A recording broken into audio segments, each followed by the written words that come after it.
1月15号，第二艘中国国产大型邮轮 H1509船爱达花城号载沪实现全船贯通，全面转入全船内装工程、设备、系统调试下半场，计划2026年交付。值得一提的是，该船从入伍总装搭载到全船贯通，仅用时不到9个月，较首制船缩短了2个多月。中国船舶外高桥造船党委书记、董事长、国产大型邮轮项目总经理王琦告诉记者，大型邮轮是中国智能制造的重要试点，这一产品为船厂的工艺技术和设计方法等都带来了根本性转变。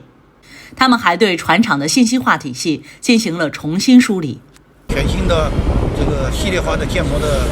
工具，我们对我们的信息化的体系也进行了重新的这个梳理。我们的整体船舶工艺类的标准编码都完全的实现了更新，为数字化的这个制造其实奠定了非常坚实的基础。相较首制船 H1509 船船型尺码更大，总吨位增加了 0.64 万吨，达到 14.19 万吨，总长增加 14.7 米，达到341米，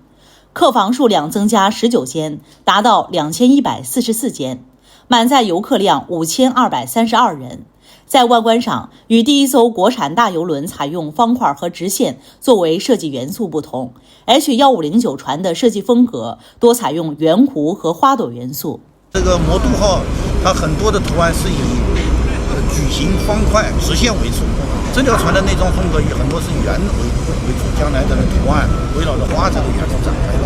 为了满足乘客更为丰富的生活和娱乐需求，该船还配备了高达16层的庞大上层建筑，增加更具体验感和乐趣的相关设施。H1509 船还具备建造效率更高、搭载精度更精、数字化管理能力更强等特点。